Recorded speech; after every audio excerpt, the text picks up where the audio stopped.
Thanks for tuning in to the Replatform podcast sponsored by Amplience and Algolia. You're listening to myself, James Gurd, and my co-host, Paul Rogers. How are you today, mate? I'm getting there. I'm a little bit jet lagged, but yeah, I'm definitely getting back. I've had about 4 coffees since I arrived back in the UK. Back from the heat of the US into the snow blizzards of the UK. It's a good contrast. And hello to our regular listeners. Thanks for tuning back in. And a warm welcome if you've joined us for the first time. We hope you enjoy the episode. Do subscribe to get new episode alerts. They land every week. And we love a like on YouTube, Spotify, Apple, etc. to make us feel all warm inside. So let's introduce our topic and what we're doing today, and then we'll introduce our wonderful guests. So the topic is simplifying headless and composable commerce for brands with Accelerator solutions. And what we're going to be covering is, what does composable commerce really mean for e-commerce businesses? The challenges and business benefits of this type of architecture, and how Accelerator solutions are benefiting SMEs and speeding up time to market. So really important questions for people around this area. So let's welcome our esteemed guests. So first off, Rory Dennis, who's a co-founder and GM for North America Amplience. How are you, sir? I am really, really great. Thank you for asking, James. You're very kind. Delighted to have you on. For those of people who don't know Amplience well or not come across you, do you want to give them a little flavour for what Amplience is and does? Yes, for sure, James. I'll try and keep it very brief. Essentially, headless content and experience management in the new way, built around the kind of Mac tech stack, and focused primarily on the digital commerce space and delivering value for brands and retailers in that space. Wonderful, thank you. And welcome as well, Bernadette Nixon, who's the CEO at Algolia. Hi, Bernadette, how are you? Doing well, James. How about yourself? Good, thanks. Thank you for joining us today. So, yeah, same thing. Do you want to give people who might not know Algolia well a flavour for what Algolia is and what it does for e-commerce businesses? Sure, absolutely. So we're an API-first search and discovery platforms. So companies like Louis Vuitton, Under Armour, Lush, and many more use us for developing personalized search experiences on their site, but also on the merchandising side as well of their business to make sure that they're curating category pages and providing recommendations on PDPs so that you've got a common experience, whether you're searching or whether you're browsing, all with the goal of obviously increasing conversion because you're providing a great experience for your customers. Wonderful, thank you. And completing our triumvirate of e-commerce technology masters today is Jamus Driscoll, who's the CEO at Elastic Path. Hi, Jamus. James, how are you today? Yeah, good. Thanks for joining us as well. So, same thing to you. Do you want to give people a flavour for Elastic Path and where you fit in the market? Yeah, for certain. Well, Elastic Path is a leader in API-first commerce, sometimes called composable commerce, and what we focus on is providing brands, particularly multinational, multi-branded brands, manage the complexity of digital in a modern world. And particularly those are companies like Pella Windows or T-Mobile or Decker's brands, HarperCollins, Serena and Lilly. They all are thinking about how to engage the consumer in a modern way and do it across the myriad of ways in which consumers, buyers, and brands all interact now, and with a particular emphasis around management over the product and how the product is presented and consumed. Lovely. Yeah, good trio today. So I'll ask first question, and I'll ask it to you, Jamus. So initially, just in terms of kind of busting some jargon, can you just define exactly what headless is and also composable from a business perspective? Yeah, for certain. Well, we as an industry do like our terms, and so there certainly are some terms that talk about this. The way we think about headless is largely about the abstraction of the consumer experience or buyer experience from the underlying technology itself. And APIs, of course, are the linchpin in order to make that happen. So think about taking your website away from being intricately fused to the underlying architecture. And there's many ways to approach headless, traditionally classified between either monolithic architectures, which are now increasingly adding APIs to their stack, or composed architectures, which are natively API-first microservices for delivery of particular things. The difference really that's fundamental is about control. And in a monolithic stack, as Henry Ford would say, you can more or less have any color you like so long as it's black. And there's a set of business logic that's infused in that architecture, and it works for a lot of types of companies.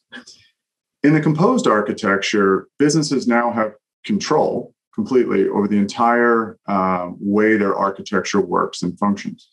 And where that becomes particularly important is that they're able to now get best of breed technologies, services, if you will, that are being built by companies who focus on that. And so now the breadth of capability is incredibly rich.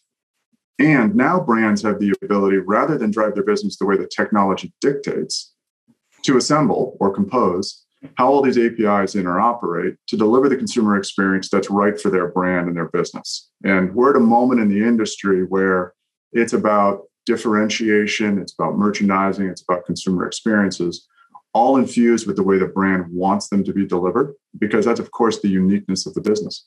And so Composed offers brands that level of control that is distinct from just saying headless. Lovely. And Rory, so the next question is for you. And this is kind of around the fit of headless and composable for different types of businesses. So I think this approach is widely considered to be kind of, relevant to businesses that have got a CTO or a big in-house tech team. And I think a lot, you might say that's a myth, but there's certainly that kind of association. What are your thoughts on that? Do you think that this approach is actually suitable for smaller businesses? And what are some of those benefits?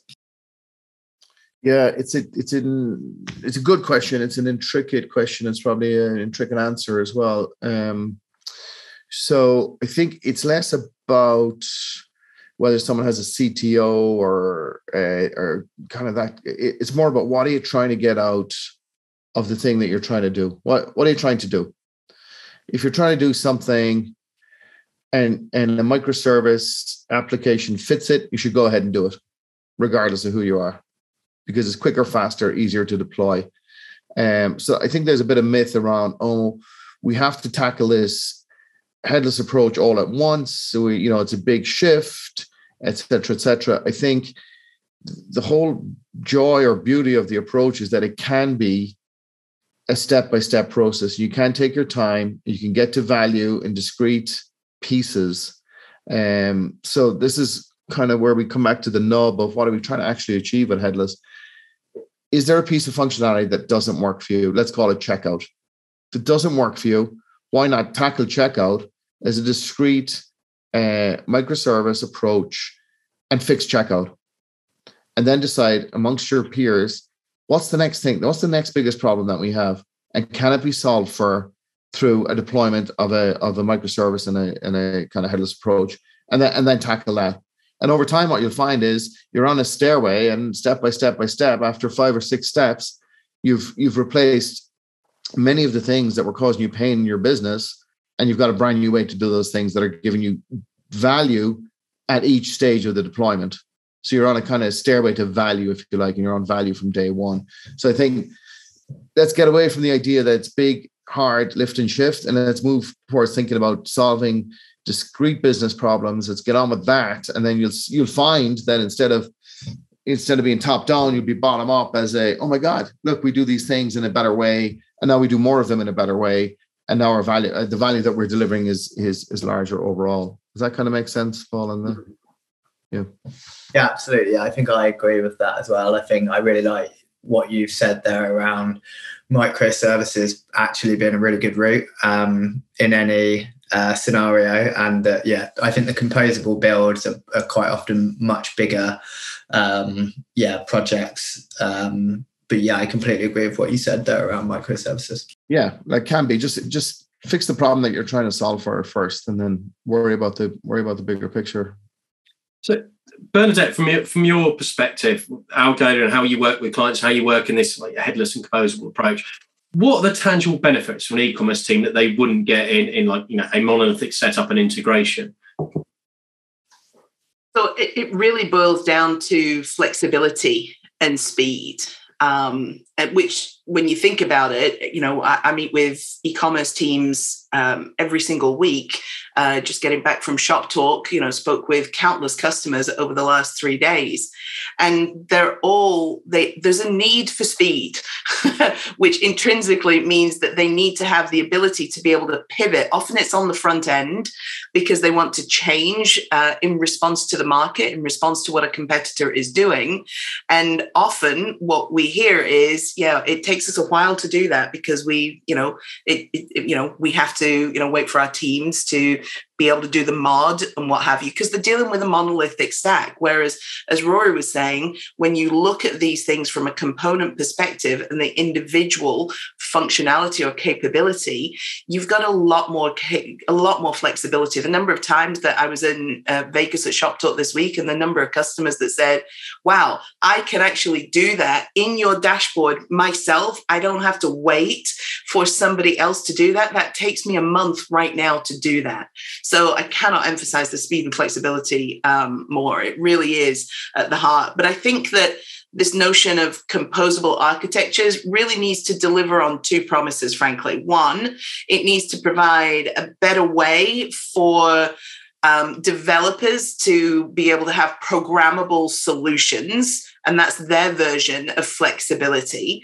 But I think for the business, so e-commerce folks, merchandisers, they need a different type of flexibility, whereas they need a dashboard that gives them packaged business capabilities so that they can also be in control of their own destiny. So I think that Composable doesn't succeed unless it delivers on both of those promises.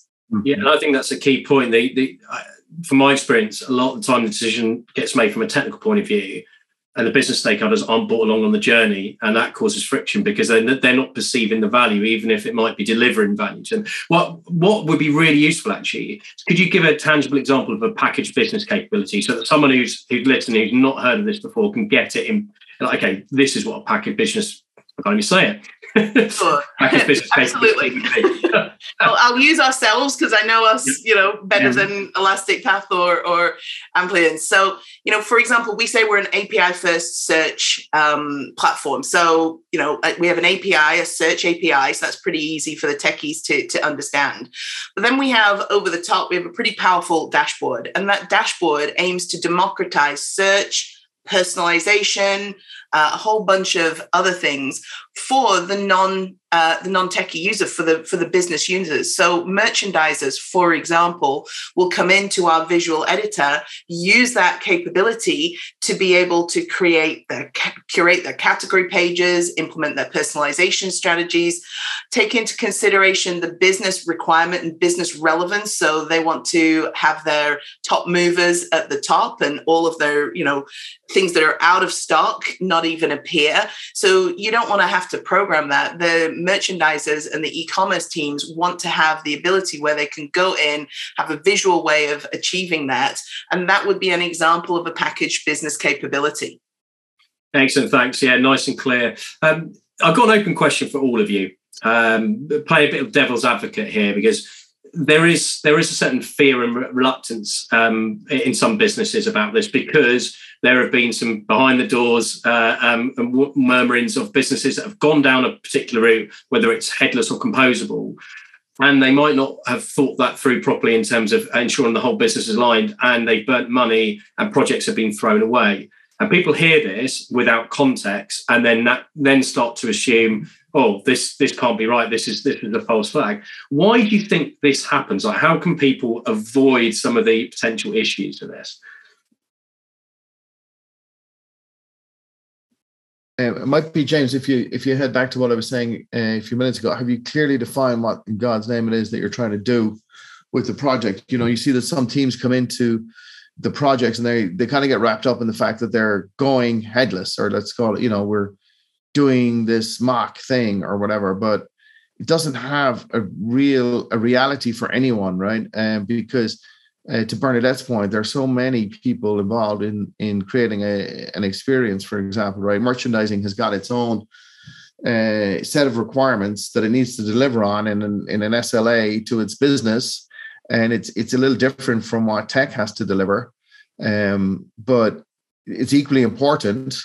So instead of kind of I think where the fail is at this kind of project level when people don't really understand what they're doing. Someone might pick up the ball and say, let's run to headless or Mark or whatever the project is, but there's not a clear understanding of why they're doing it, who they're solving it for, and who they're serving, and who they should be serving is the business, right, of improving the business outcomes of the organization, which is what we're trying to do here.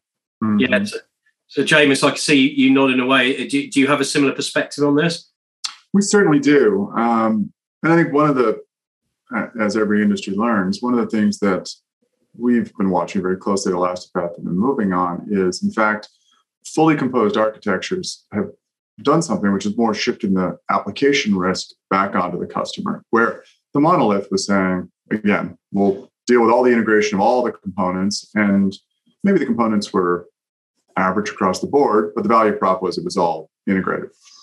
And so the need for control and the need for developing unique commerce experiences has led people down a composed architecture path. And in that, though, of course, the business inherits the integration, the uptime, the availability, the performance, and also is, one of the customers has commented to me in the past is, I can do anything I want, and that's both good and bad. And so there is, as you accurately highlight, James, a latent concern of I want the control, but what about everything that comes with it? And so what we're doing as an industry and as partners here is starting to step up and take back our fair share of the application risk, right? And getting customers to a composed future without that concern. And that runs the gamut from how do I build it? How do I design it? How do I operate it? How do I make sure it's protected? And our opportunity as an industry and as partners is to help customers realize a composed architecture without those concerns and fears that you accurately recognize. So that leads me very nicely onto my next question, which is, so Elastic Path are now building out pre-composed solutions. So how does this work in layman's terms? Is this a form of an accelerator? Yeah, what does it mean to the merchant and time to market? And what type of business is this for?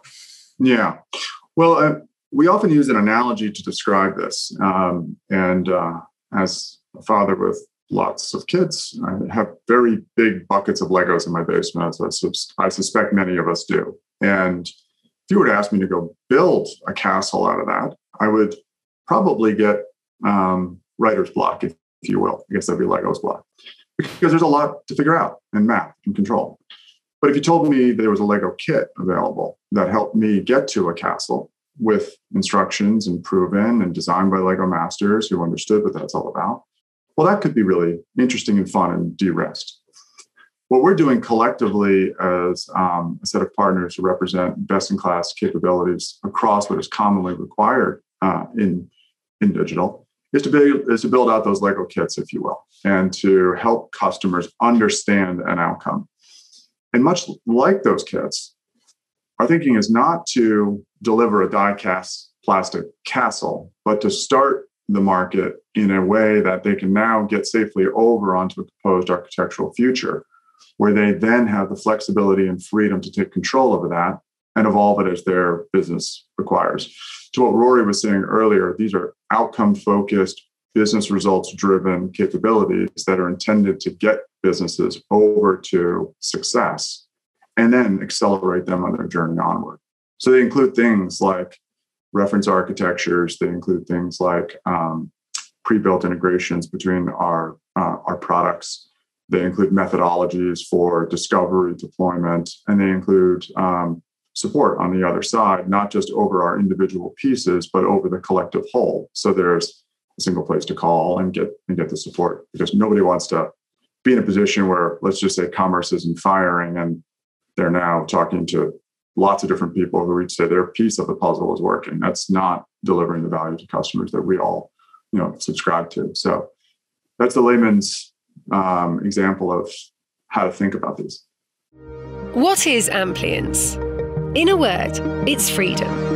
The freedom to build a digital experience as limitless as your vision. Create, preview, schedule, and manage all your content in one easy place. Find out more at amplience.com. Amplience. Experience freedom. And slightly loaded question, but I guess with platforms like Shopify Plus and BigCommerce kind of coming up market and trying to position themselves in a similar way, and they've obviously got kind of big ecosystems around them. How do you then differ from those? Like, what are some of the advantages of your kind of pre-composed route versus these platforms? Well, I'll jump in, and then I'd love to open it up to Bernadette and Rory.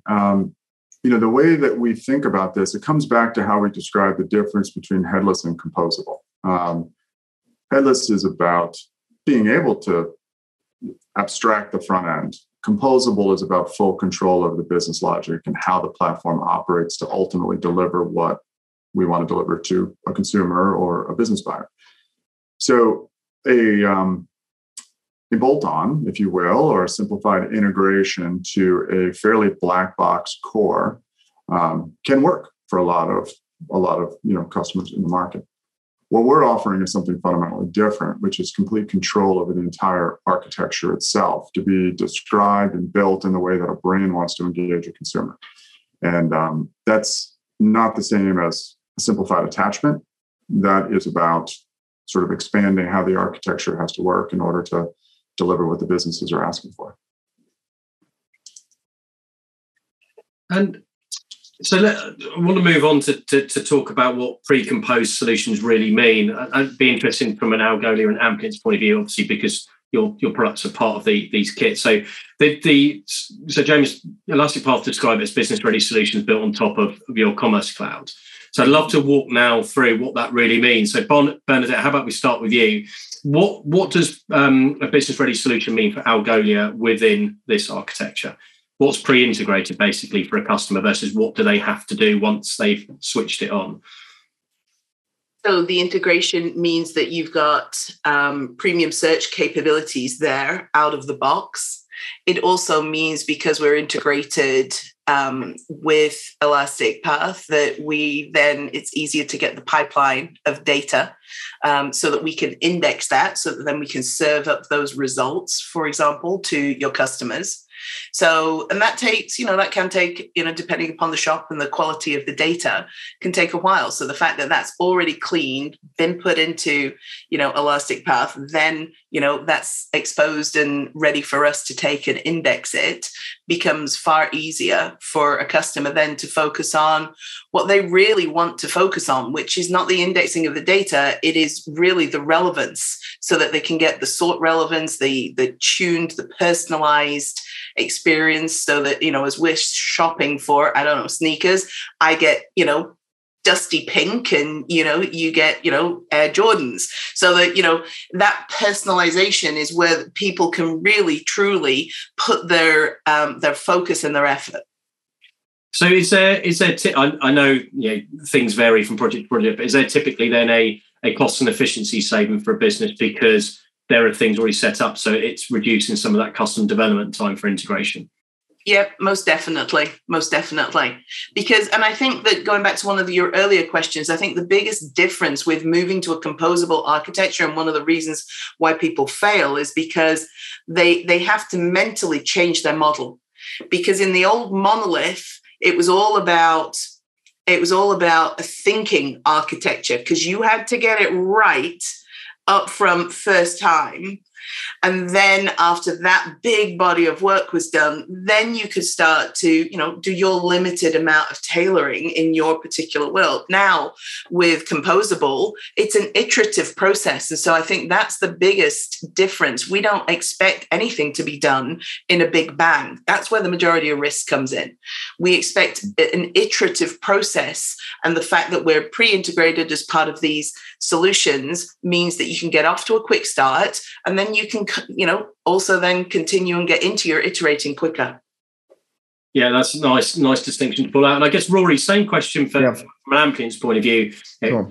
Amplience has a range of different products within its overall suite. What does pre-integration mean in this context? What can people get out of the box versus having to do customization, configuration, etc.? Yeah, sure. Well, look, it's very, very simple with Algolia, for example. It's Algolia is OEM'd on the Amplience platform. So if you choose to turn that on, you get the ability to index your content as you're creating it in the same interface. So you don't need to leave Amplience backend, go to Algolia backend to do a task that you should just be able to do in your content anyway.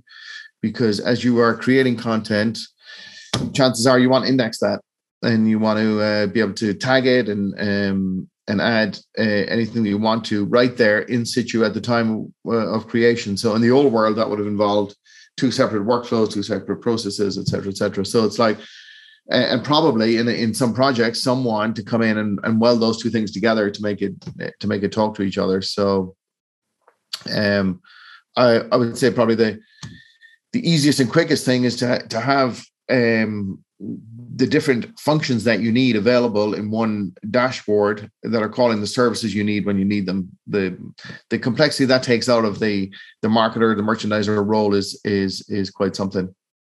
And is the full product suite pre-integrated? Because I know that part of this is about having something that suits specific business types. And you've got different types of pre-composed. Yeah, sure. On the Algolia one, it is not. It is a subset of the most relevant features that you would need in an Algolia instance. If you wanted to, say, go on the personalization journey with Algolia and do some of the more complex things that they do, then we just push you across to the Algolia team and they would stand you up for that.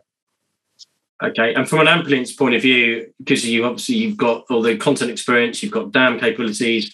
A part like the DAM capabilities pre-integrated as well, or is it more on the content experience? It's more on the content experience. That's kind of really where the rework and the wasted effort and all of that was highest. So that's why we went and tackled that first. Yeah, understood. And another question. Directed back to you, Jamus. I think this is going to be important on people's minds, as you touched on it about the support and having an overarching support and then having relationships to different parties. How does that work? How do the licensing and agreements work? If I'm a client using a pre-composed solution, who do I have a relationship with? Who owns my relationship? Mm-hmm. Well, let's maybe separate just the concept of a relationship a little bit. And I'll parse it into 2 different areas, then I'll come back to the question. There are 2 dimensions of the relationship. One is the relationship for the full architecture. How do I make sure that my pre-composed solution is running, it's up, it's available, it's performant? And then there's the relationships we also have often with customer success or various teams to leverage the expertise of each and every provider that's in my solution. And let's maybe separate those. In a pre-composed solution, we encourage, because part of the value prop of selecting this is for everyone to have a relationship with the domain expertise that's resident in our collective organizations. And that's a good thing, because people should be talking to Algolia about how to make search and discovery excellent, and Amplience on how to really experience content to its fullest. And to Elastipath on how to merchandise the product and deliver product experiences in a way that are different. And that's why someone would select an architecture. Then there's the question of more runtime support, production support, if you will. And from the customer's point of view, they want to make sure that they've architected the solution correctly, that it's being deployed fully, and that ultimately when it's live and processing production commerce, that typically in that relationship, they want to have a single person to call, right? Because the last thing a customer wants is to have multiple providers say, "Oh, our piece is working," and must be the other player, right? That's not a place for a customer to be. No. So for Elastipath, in that environment, we have stepped up with our Composable Commerce Experience Assurance offering to be frontline support over the composed architecture. And what we do is we take on the full architecture of the customer, we understand it, we monitor the integration points, we look at all of those things, and if there is commonly known as a step 1 or an event or something's not working, the customer knows they can call Elastipath. And then we work on their agency across the partner ecosystem. That includes with their system integrator partner, that includes Algolia and Amplience and others, to make sure that the customer answer is being resolved. And that's really coming back to the question you asked earlier about the concern and risk over a composed architecture. that's our peace of mind offering, and our ability to let customers know that they are going to be supported across the continuum. And to you, Jamus, in terms of some of the pre-composed bits that we've talked about over the last few minutes, what's the impact on the SIs? So James has listed an example here. So My Planet for D2C commerce. How would this impact an agency picking this up and having to maintain the code? Mm-hmm. Well, we think SIs are, and My Planet too as well, and especially they are domain experts, as well, as are we.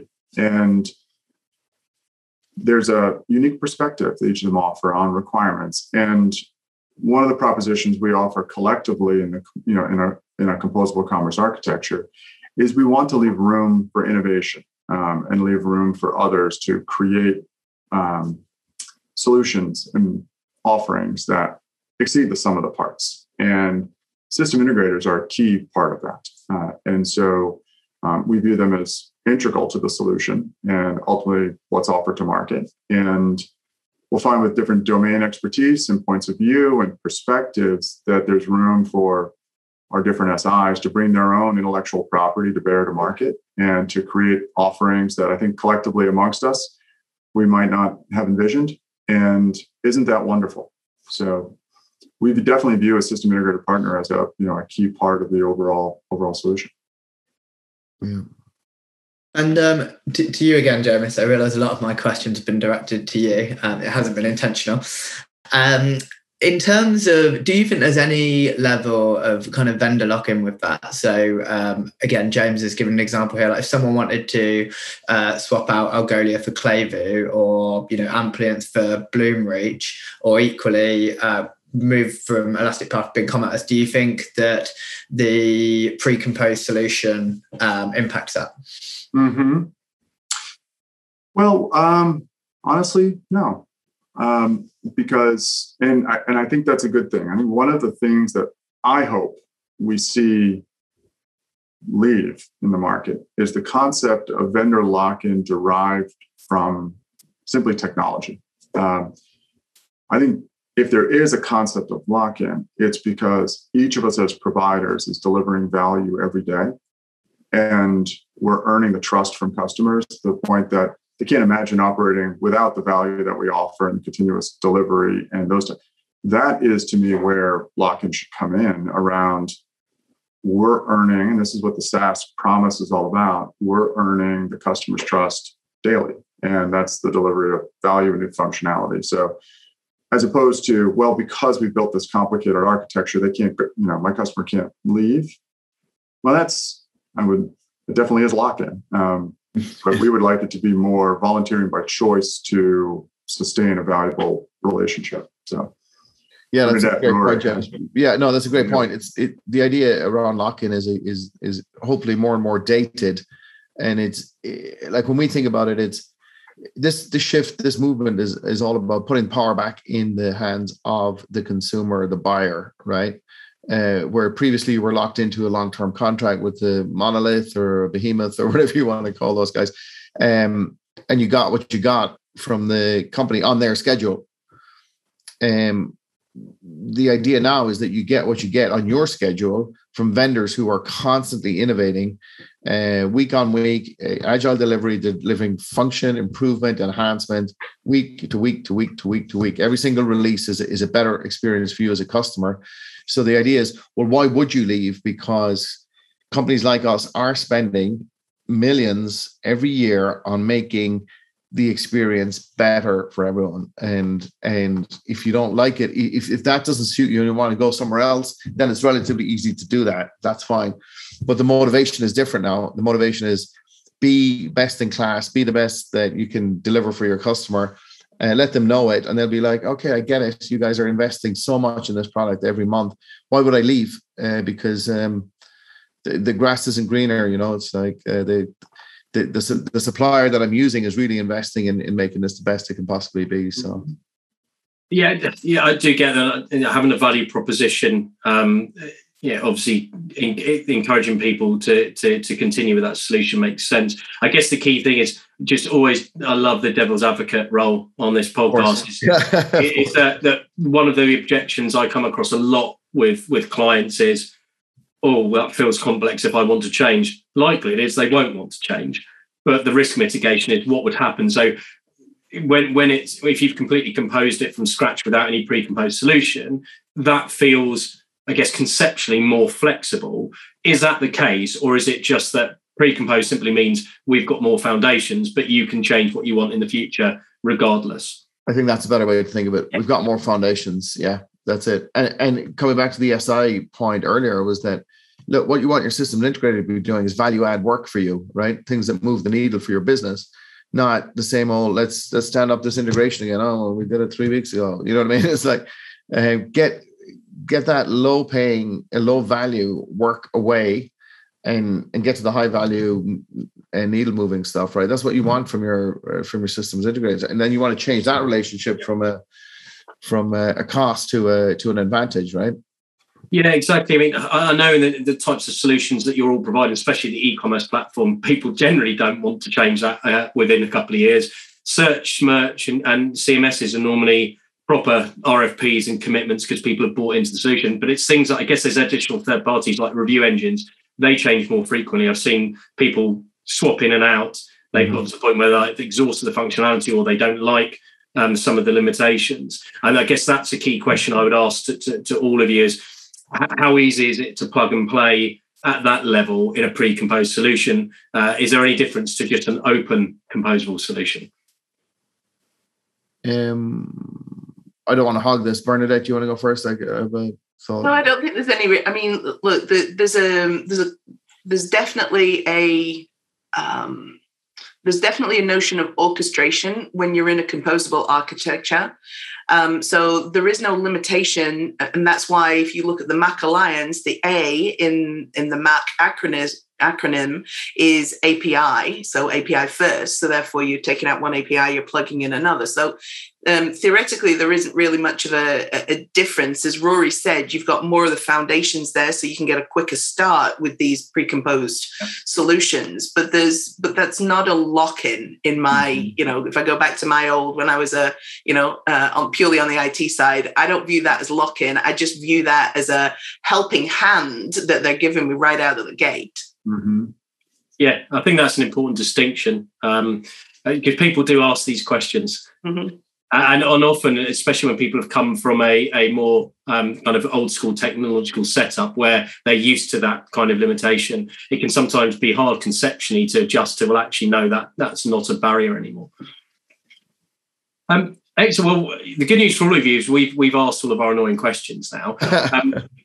I'm sure that there'll be other questions in people's minds that come off the back of this discussion. So it'd be great to hear from each of you in turn. Like, if people wanted to reach out, who do they reach out and how? And also, are there any useful resources that can help to explain in more detail what these pre-composed solutions mean? So Jamus, from Elastic Path's point of view, like, how could people reach out if they did want to learn more about this? Well, you can certainly find us on our website, elasticpath.com. You can find me on LinkedIn. You can find me at email, jamus.driscoll@elasticpath.com. Again, we think we're in a moment of market dialogue. This is new. And this is emerging. What has been incredible is to see the acceleration in our industry around this being the chosen way that people want to move forward and now sorting through what it means. And so I think we're at a moment of education and communication in the market, which is so important. So welcome any dialogue around it. Fantastic. And Bernadette, from your point of view? Sure, absolutely. I mean, algolia.com or our YouTube channel, or you can reach me at bernadette.nixon@algolia.com. We'd love to engage in any conversations. I'd probably like to leave the conversation with actually a Gartner stat that I discovered earlier this year, which was that by 2025, more money will be spent on building composable apps than building the monoliths. So I just thought that was, 2025 will be here in the blink of an eye.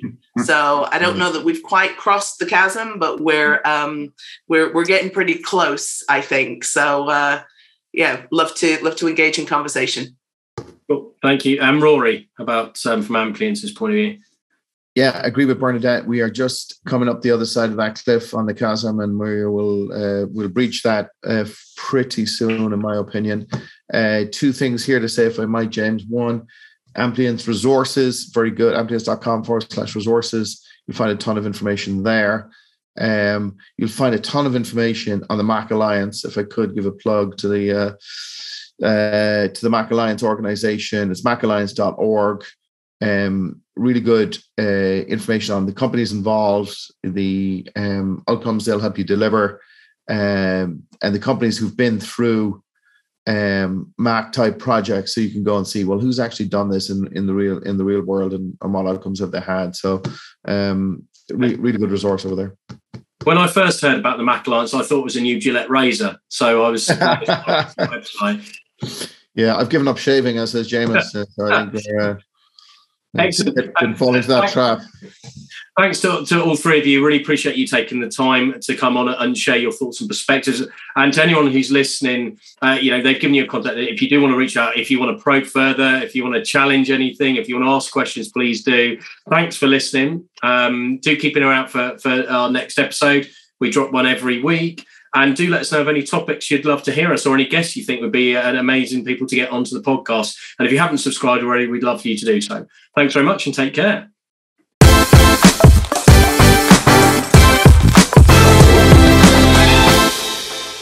For more information on this topic, head over to replatform.fm for our audio podcasts. To discuss a project, or if you'd like to chat about any of the topics covered in this episode in more detail, please reach out to myself, James Gurd, or my co-host Paul Rogers via LinkedIn and Twitter. Thanks again for listening, and keep your ears peeled for the next episode.